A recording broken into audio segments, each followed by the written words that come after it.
Welcome to the Thorn City Syndicate Spotlight Show. I'm your host, Thorn City Podcast Guy. In this episode, Nikole Brewster Bishop, founder of Elevate Him, an organization dedicated to empowering men and providing them with the tools they need to overcome life challenges. She opens up about her personal journey, including the tragic loss that's behind her mission, from going through severe life-altering events and facing multiple health challenges, continuing her work providing resources for men. Whether you're someone who's passionate about personal growth, mental health advocacy, or simply helping men, Nikole's experiences motivate you to keep pushing. This is more than just a podcast. It's an opportunity to be inspired, gain insights, and join the conversation today. Thorn City Podcast Guy. Let's go. Yes, sir. Welcome back to the Thorn City Syndicate Spotlight Show, where we network and build connections through interviews and discussions. I'm your host, Thorn City Podcast Guy. This episode is brought to you by GMP Podcast Group. Make sure you visit thorncitysyndicate.com. Click the link at the top. Visit my fan page now. I got a fan page through Fan List. A couple episodes ago, I had Pat Chung on. He's the founder of Fans List, and so I have a fan page there now. You can leave audio messages, text messages. You can leave tips. And I have some perks I'm working on, so check that out. But today I have a special guest in the spotlight, my friend Nikole Brewster. And Nikole Bishop. Yeah. Do you use the Brewster still? Yeah, just because I kind of business. Yeah. So Nikole Brewster Bishop, how you doing? Good. Thanks for coming. Yeah. So it's been a minute. We got to get you back in here. Yeah. It's like riding a bike, right? Yeah, you did it. You can do it again. Yep. So Nikole has Elevate Him in the Elevate Him podcast that she says I tricked her into starting. You did. You sure did. I'm like, I'm going to be on the show. What? You're on my show now. I am now. But I didn't even have a show. Circled. I didn't even have a show then. We manifested. Yeah. So tell me a little bit about yourself and your background and what led you to work in the suicide awareness. Well, I've been here in Portland, born and raised, basically, but I moved around a lot growing up. So I got to see different parts of, the country and when I came back to Portland and it was me and my brother and my mom and my dad, and they were obviously separated, but, just growing up here and basically my brother had gotten into some trouble and, I kind of saw him do things. And so as I'm growing up and, kind of doing my own thing as well, there was some time separated, but we were super, super close. And the main reason why I, started Elevate Him, which is very dear to my heart, is, suicide prevention, because he had committed about 13 years ago now. We just went over the anniversary in March. So it still affects me a lot, but at the end of the day, to spend a lot of time researching why somebody would do that, it doesn't come across like, hey, I'm just going to wake up and do that one day. It's a series of things in life and challenges, and I think just hopelessness. So for me, trying to find the gap in between like a competent or crisis to competence kind of approach. And so building Elevate Him allowed men to get professional clothing for court, also for job searching, or just even building competence in general, because when you look good, you feel good. When you feel good, you do good. When you do good, that's kind of what the energy of, receiving, and you're open to receiving good. So it could be a whole life change experience. And I'm just very passionate about it. And we've been doing it for almost 5 years now. 5 years now. Nice. Keep trucking along. That's tight. So what are some of the core values and the mission of Elevate Him? The mission of Elevate Him is to provide the professional clothing for men and building the competence, building that gap, and giving them a second chance at just feeling good about life. And then just being able to, walk through those journeys, because there's different people coming from all different walks of life. We got, men who are incarcerated coming out. We got men who are in recovery, spending a lot of time working on themselves. So being a part of their journey is really cool. So you want to empower the men. Yep. Well, we appreciate that. There's not a lot of programs out here, I don't think, offering men empowerment and resources to help them out. A lot of stuff for women, but not for men. Yeah, even pets take kind of pets, yes. Yeah, like the Humane Society shout out. But I mean, it just kind of, I don't know. I think the more I did my research on like why suicide was so high in men, knowing that number was high and it was consistent. It wasn't like it did a bunch of up and down. It was a consistent number for decades, veterans being high, and it was like, dang, what is going on? And why is this number this way? And nobody's really digging into some core stuff. And what I found is mental health is definitely, there, and how you deal with that, how you navigate through that, what resources do men have to get the help that they need, saying it's okay to not be okay, and then really allowing men to have a safe space to open up, because I think that's huge. Like, closed mouths don't get fed. Mm-hmm. So kind of doing the work to helping them feel safe enough to start working on some stuff. Yeah. So is the suicide rate higher for men than women? Mm-hmm. It is, like drastically? Yeah, it's every 4 out of 5 suicides are men. Damn. Yeah. Wow. That's nationwide. And it's about, like I said, that's been decades. So, I mean, even our stats they're about 2 years behind. So even when the pandemic hit, in 2020, you wouldn't have gotten those stats until 2022, 2023. You know what I'm saying? Because of just how long it takes to conduct all that and piece it all together. But they have been that number for a long, long time. Wow. So do you get any like drawback from women for wanting to help men out? I've had a couple incidences where, and even from like another organization, just being like, hey, I know that you guys do this, what's maybe some blueprint or some advice, and not realizing that, maybe they've had an experience, or they're divorced and they're still bitter about that. There's some pushback because they're like, you need to be careful, men are manipulators. And so, I mean, I do hear some of that, but at the end of the day, there's good men, there's bad men, and there's good women, and there's bad women, period. So we can't escape the reality, and it doesn't mean that we should shut the door on anybody who's still going through stuff. And if you really want to see change, you have to be the change. You got to allow that to happen instead of just man bashing. Yeah. It's like, that ain't helping. Yeah, that's just going to come full circle and, get you again, in your next relationship. So watch out. So you just got to be mindful. Yeah. So are there any specific goals or initiatives you're excited about for Elevate Him and the future of Elevate Him? Yeah. So I am kind of getting back into the swing of things. I've been hands-on from day one. Sometimes I feel like I'm a one-man marching band. I do all the physical suiting.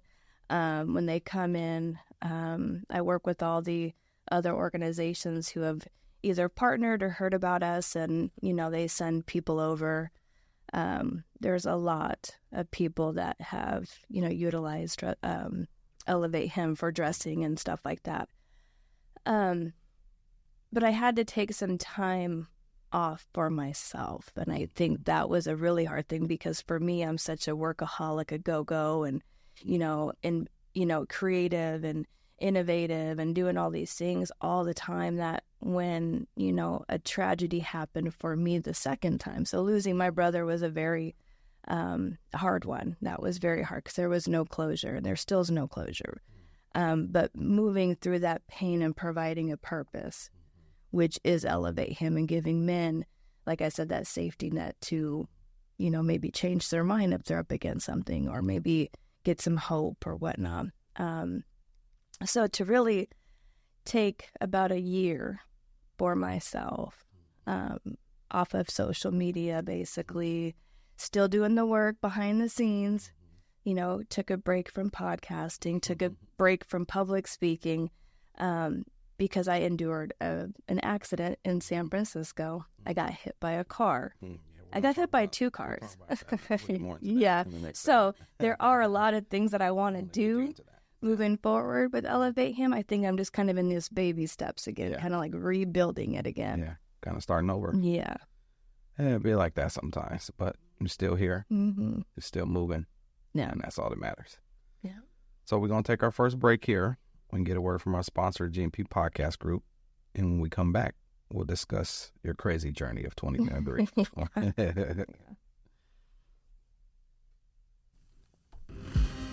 Discover GMP Podcast Group Studios, located at 2406 East Burnside Street in Portland, Oregon, offering a range of podcasting packages to suit your needs, starting at just $49 per hour for your basic setup, featuring a Rodecaster Pro audio console and SM7B microphones, as well as options complete with camera operator and audio engineer expertise. Elevate your podcasting with multi-camera recording, plus we capture behind-the-scenes shots within the studio. Visit us at www.gmpodcastgroup.com and let GMP Podcast Studios be where your podcasting journey begins. This syndicate lyricist exists. Don't blink one eye, baby, you just might miss. History in the making from the making of this. Third, I guess it's welcome back to these words. So I'ma come well like welcome backwards for sure. Yes, sir. Welcome back to the Spotlight Show. I'm your host, Thorn City Podcast Guy. I got Nikole Brewster Bishop in here. So, 2023, a lot of stuff happened. Was that when it all happened? It all happened. Yeah, so, yeah, that's crazy. But you know how I got started. It was pretty crazy how I got into this whole world of podcasting and connected with Justin. Mm-hmm. Helping my best friend out, going through addiction, pills and alcohol, and he was a hip hop artist, and I wanted some music of his, and so I decided to pay for my own album and told him we're gonna get in the studio and do some music. And once we got recording, I always knew he loved music, but I seen that this could be a way to get him back on track in life, and so that's what happened. We recorded some songs. We did some shows. We traveled and did some shows. We went to, I think our first show back was in Eugene. Then we did some shows here in Portland. We went to Miami and Houston and LA. So we traveled, did some shows. I needed a music video. Somebody introduced me to Justin because he's into the video production, and that's when we did the Honesty video. Into some film festivals, won a few awards. We got to travel and do some awards, or we got to travel and do some award shows or some film festivals. And shortly after the video, my buddy went and got clean. And so now he's about 7, probably getting close to 7.5 years clean now. So he's doing good. Engaged to be married, bought a house. Living the good life now. And so I'm proud of my guy. And so I got what I wanted out of it. And so then the COVID hit. Is that still a passion for you? Do you still like music? Do you still? I do. We do have a documentary that we're going to be putting out. I was capturing all the footage, and that's what you seen when you came in. That was that episode. Okay. Yeah. So yeah, I like music. I have plans to get him to record some music again at some point. But I got my album, so I got something to listen to, so I'm good. So actually my intro music, that was the Welcome Back song, was one of his songs. Okay. And then the COVID hit and the music stopped, and Justin hit me up and said, let's get into podcasting. I said, let's find a place. We found this building, and we've been rocking ever since. We've been here almost a little over 4 years now.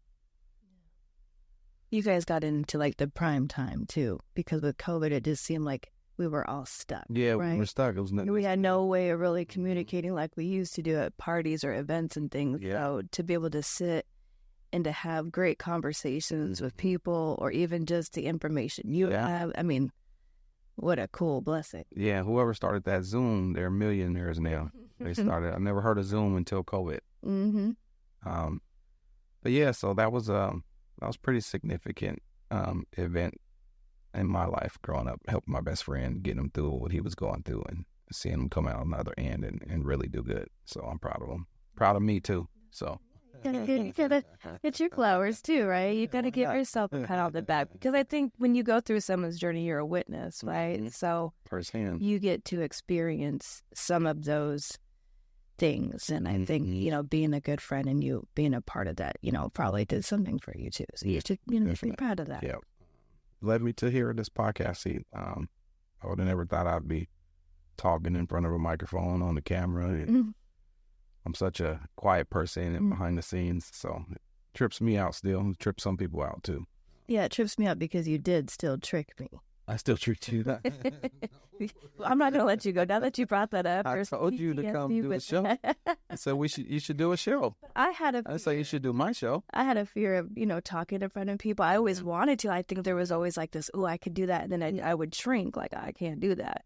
And then it wasn't until I did come in here and just share with you and Justin, and then it just was like, okay, do it. And I was like, do it. What? Yeah. And you guys pushed me in a sense where like, you got this and you can. And so when I did it, it was like, gosh, I did it. Okay, you guys, yeah. Nice.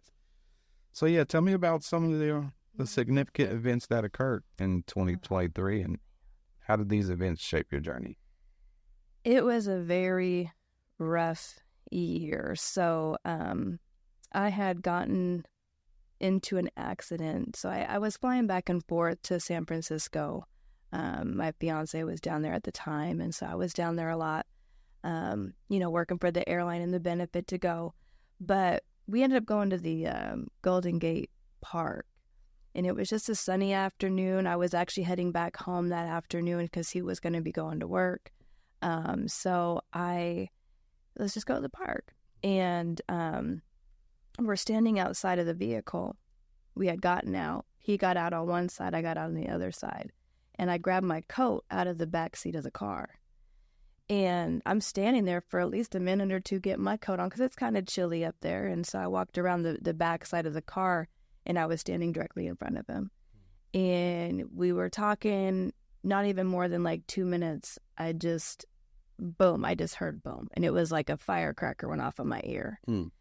And I don't recall, obviously, how far I flew or what happened, but I'm laying on the ground. I could tell that something really bad had happened. And he was holding me at the time, and then I could look over and I saw this older lady getting out of a car. And there was people stopping with their dogs and just like, can we call 911? And it was just like a panic. And I didn't feel anything. I was just in a complete shock. But there was blood coming out my mouth. So, of course, ambulance came. We both went into an ambulance and got to the hospital. And I don't even know how long I was there for, but I had like a neck brace. I was in this bed. I was separated from him. I'm supposed to be catching a flight to go home. So my kids are... Same day? Yeah. Yeah, I was supposed to go home that night and go to work, just back to life. And that was a different plan. So as I'm getting ready to be released from the emergency room hours later, he got checked out. I'm still in the bed. The doctor came in and she says, you're going to be okay. You're bumped and bruised. You definitely got hit. It's going to be worse in a couple days, so just bear with it. My whole collarbone was bruised and my hand was pretty messed up. The blood out my mouth was basically because I bit my cheek. But they didn't want to take any chances, so they did a full body scan. And she was like, I want you to get back home. And when you get back home, there's some things I need you to address. You need to go back and get checked. You have a brain aneurysm, a fractured back, a tumor above your kidney, and you have some lung nodules. And I just was like, what? Like, I was more hit by that information than I felt like I was by the car. And it was hit by two cars because the car meant to do a U-turn and slow down, and she sped up. So when she sped up, it was boom, compact, and us. So, so did she hit you or she hit your car? So the car, and then the car hit us. Got you. Yeah, which, and both of us, he went one way, I went the other. he bumped up his back pretty bad. He's got a bulge in his neck and then in his tailbone because of the way he, crunched down. But yeah, that was some pretty heavy information. So again, I took a couple of days down there. And then I flew home. I had a coworker come get me when I flew home. And I think it was just kind of like day by day. And I never really thought about what like a brain aneurysm was. I didn't really, feel any different about it getting the information. I was What shocked. is it exactly? It's basically a blood vessel in your brain that has bulged. And in some cases, when they rupture, we see stroke. People will lose abilities, verbiage, motor skills, all kinds of stuff. Or depending on how big or whatnot, if they rupture, it's an automatic death. I mean, that you just can't survive it. Yeah.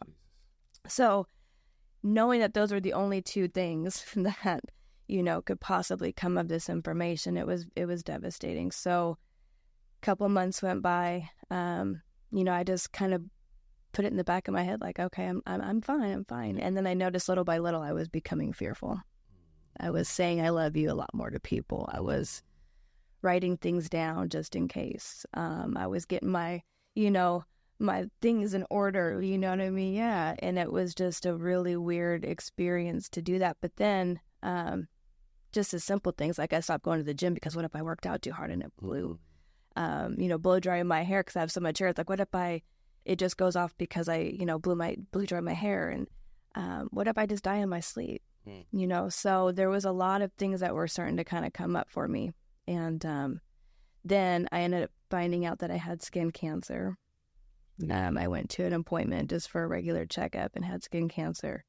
So that was on my face, which I thought was interesting because if I'm going to get it anywhere, it's going to be like where I'm exposed the most. But that was hard because it was my face and I had to wear a mask at some point, but it's like I have the scar and that was hard. And then about a month after that, I ended up cutting my finger almost completely off at work. I mean, I cut it really bad. So had to leave work, go to the emergency room, get stitches. It just felt like it was one thing after another. I just could not catch a break. And then I finally decided to go get the brain aneurysm, at least started to be looked at. And then I had my appointment and he said, there's only two options. Either you wait it out and nothing happens or you die. And I'm like, dang, could you tell me, a little lighter? But I was like, okay, so what do my options look like if I go ahead and fix it? And he said, there's a less invasive, you kind of get a wire and it depletes the whole thing, or you do a full cranium exposure and then you clamp it. So yeah, long story short, before I did all that, I ended up getting married. I got married. So the accident happened in January. I got married in February. The skin cancer happened middle of March. My finger got cut sometime in April. It just felt like, and then I had the doctor's appointment, for my checkups, and I was going physical therapy and doing all these things. And it was just exhausting. And then I started going back to work after my time off and starting to kind of get back to normal. Then I had to make the decision for what, was the brain surgery that I had. And unfortunately, I didn't qualify for the less invasive. I had to have the whole thing done. So I wrote a letter, not saying goodbye, but I think becoming more at peace with whatever would happen. And are we? But yeah, then it just seemed like after that, I made the decision to have it done. I went in, they cut my head, clamped it, about an 8.5-hour surgery. I don't remember any of it. But afterwards, the healing part was pretty good. It was a pretty, normal process, breast, don't do too much, pay attention to certain signs. But it wasn't until later that this emotional surge just whooped my ass bad. Jeez. And I was not told or informed that would happen. And so I would cry every day. My hair wasn't growing back. My skin still felt like, it was just like a sore thumb. I still wasn't feeling my best because of the physical therapy and everything. And I was still, banged up, PTSD from the whole, I could still see parts of that. I'm newly married, but we're living in 2 different states for a little bit while he finished work and had his stuff going on. So it was a lot. My son had something happen in his personal life that affected the family. Kids are getting older, so they don't need me anymore. And here I'm writing off my, I'm writing my will, like it was tough. And I think emotionally it just really rocked my world. But I always showed up for Elevate Him. Even when I didn't feel up to it, I still showed up. But that's when I backed off from a lot of stuff, social media and platforms, and I had to. That's heavy. Yeah. That's a lot, but you're still here. So I'm glad you're here to be able to share your story with me here on my show. So yeah, thank you for that. We're going to take another break, get a message from other sponsor, Thorn City Syndicate, the management team. And when we come back, we'll discuss some of your insights on Elevate Him, the podcast, and what else you got going on. Let's do it. Introducing Thorn City Syndicate Management, your solution for brand management, social media promotions, digital content distribution, and podcast production. From shaping engaging content that resonates with your audience to amplifying your brand's reach through podcasting, we're your partners in driving success. We offer free strategy sessions and leverage our recording studio and personalized strategies to establish an online presence. Your brand's journey to the top starts with Thorn City Syndicate Management, where innovation meets results. Contact us now at www.thorncitysyndicate.com to embark on the future path of transforming your brand's future. Cause this syndicate lyricist exists. Don't blink one eye, baby, you just might miss history in the making from the making of this. Third, I guess it's welcome back to these words. So I'ma come well like welcome back words for sure. Yeah. Oh, welcome back to the Spotlight Show. Ooh, that was that's crazy. But let's talk about some of the good stuff that came out of it. Yeah. Can you elaborate on some of the vision and current initiatives of Elevate Him, and what specific resources and support systems do you offer men? Okay, so my vision has always been big with this. It's a passion of mine. Again, a pain to purpose approach. So I see big things like I see at a men's conference. I've talked about it lightly before as just a goal, bringing men together, having those conversations, and maybe even kind of doing like a study. Like if I had 100 men in a room and I asked them to write down 3 things that they felt was important when it comes to support, whether it be friends and family or even a community, what does that look like?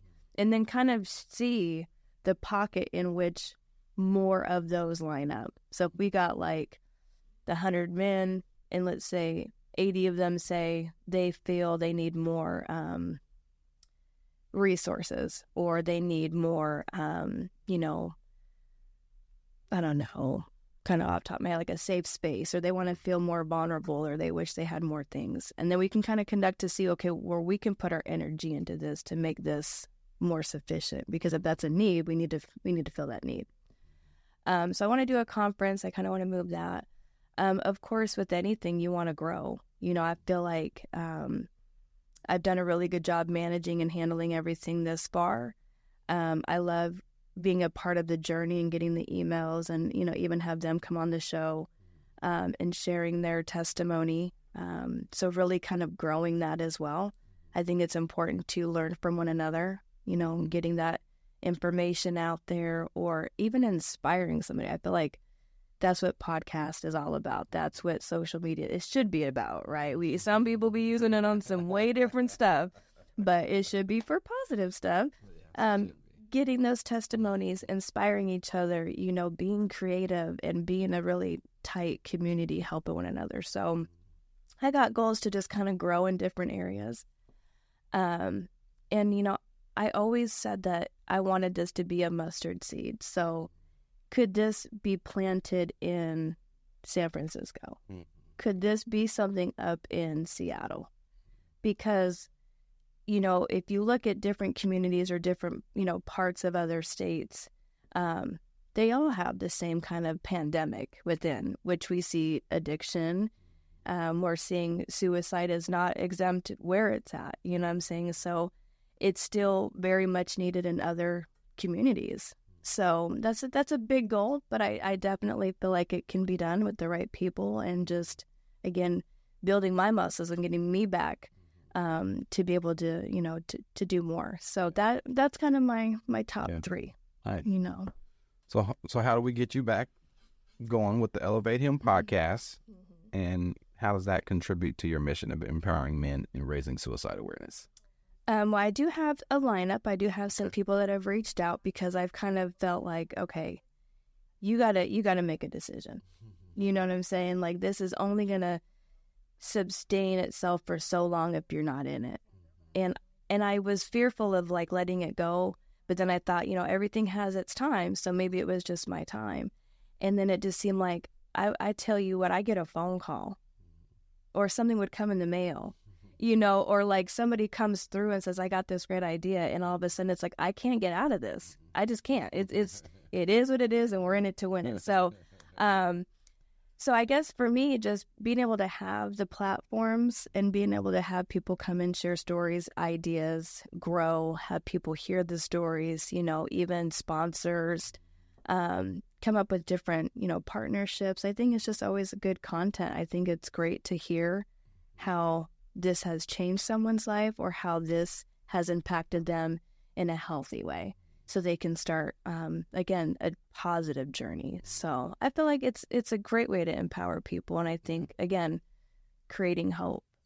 So we're looking at suicide being reduced. I in a perfect world, it wouldn't even exist. But the reality of it is it does. It's, I have a brother, I have a father, I have a husband, I have, a son. It affects every man if these numbers continue to stay high and we don't have the support system for them. So it's not going to go away, but we can change and work it out. So again, I think it's huge to have those empowerment times and those opportunities. So nice. So what else you got going on? So right now, I'm remodeling some of the ambiance in the building, just kind of making some changes. I think, like, for me, it's all about when I'm going through something personally, I want to be able to pour out, a change. And I want to be able to show, like, this didn't kill me, but I got to have some change in here. So if I'm looking at the same walls and the same way that it looks, it's just going to feel the same. So I'm going into my office now, like, we're going to do this. We're going to add this. I want to kind of come back with that fire and that spark that's going to allow just to be better.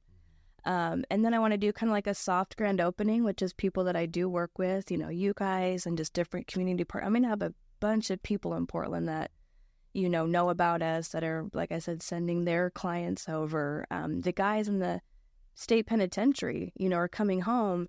And now they have an outlet and a resource. So I've been suiting a lot of people that way. So yeah, just kind of rebranding it, rebuilding it within myself, getting out there, networking again, going to different events. I just went to an event the other night and met some really cool people that I should have met the first time. You know what I mean? But I had to go through so many other hoops in this industry to now meet the people that I need.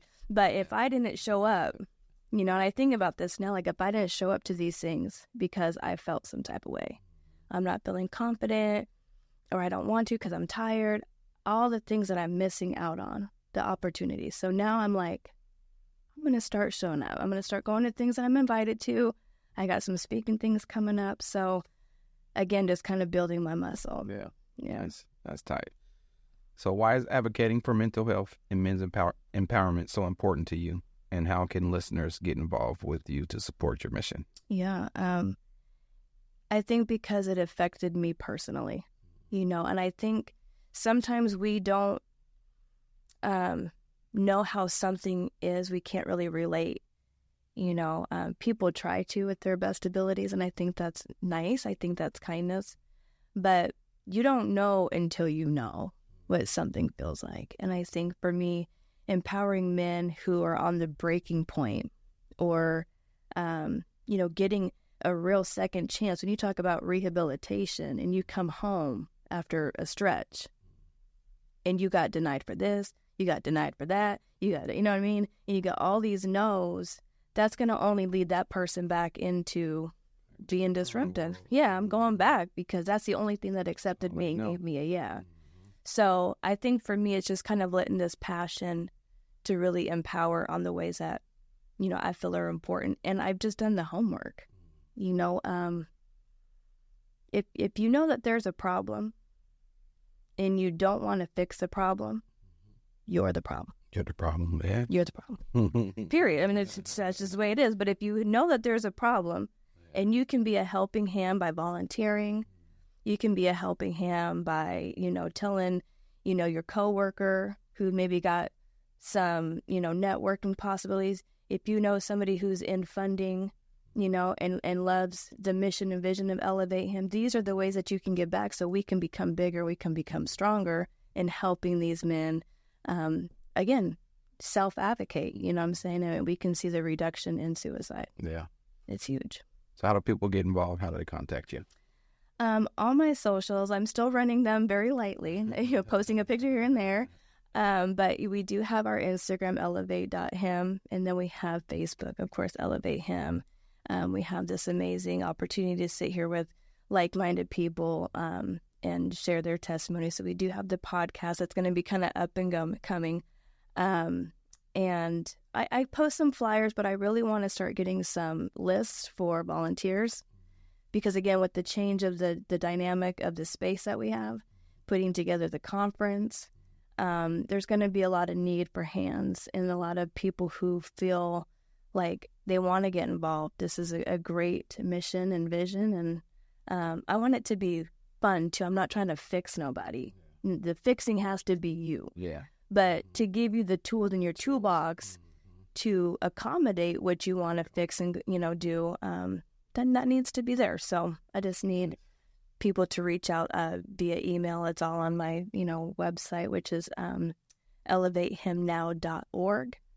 Emails on there, phone numbers on there, locations on there. We're still doing by appointment because each person that has their appointment, that's their time. And nobody is ever going to feel like they're a number. You're not going to be in an office waiting for 5 hours just for them to give you a no. Each space that is given is really your time. And that's where we go over resources and people that we connect with and partner with. That's where we talk about the podcast for them to share. That's where we get the suits and the professional clothing. I mean, they come from the whole transformation is off the hook. So if you go and you see on the website or all the socials, you can see those before and after pictures, and they're dope. And they carry themselves differently. They just have their handshake, their just whole body, language is different. So it's really cool to see that. So. I see you elevated them. That's right. No, that's tight. Well, I appreciate you coming through. Yeah. I'm proud of you. Keeping going through all the madness and not giving up and keep pushing. Me as well. And you got some support here. Nice. Yes. Nice. Well, I like to encourage my listeners to explore their passions, embrace innovation, and pursue entrepreneurship in their own unique ways. Thanks for joining us. Explore the power of networking and find inspiration by following me at Thorn City Podcast Guy. Hit that like, share, and subscribe button to be the first to know about the new releases, bonus episodes, and exciting updates. Stay tuned for upcoming episodes of the Thorn City Syndicate Spotlight Show as we continue to highlight individuals, businesses, brands, and podcasters. And don't forget to subscribe to the Thorn City Podcast Guy YouTube channel. Follow at Thorn City Syndicate, the management team, and at GMP Podcast Group, the production team. And be sure to drop by www.thorncitysyndicate.com. Schedule your free strategy sessions. Thorn City Podcast Guy, I'll at your boy. Cool. Thanks. Little rusty, but What man? What power? Hoodoo. I appreciate y'all tuning in to another episode of the Thorn City Syndicate Spotlight Show, where we network and build connections, interviews, and discussions. Until next time, I'll at your boy, Thorn City Podcast Guy. I'm out. You remind me of a man.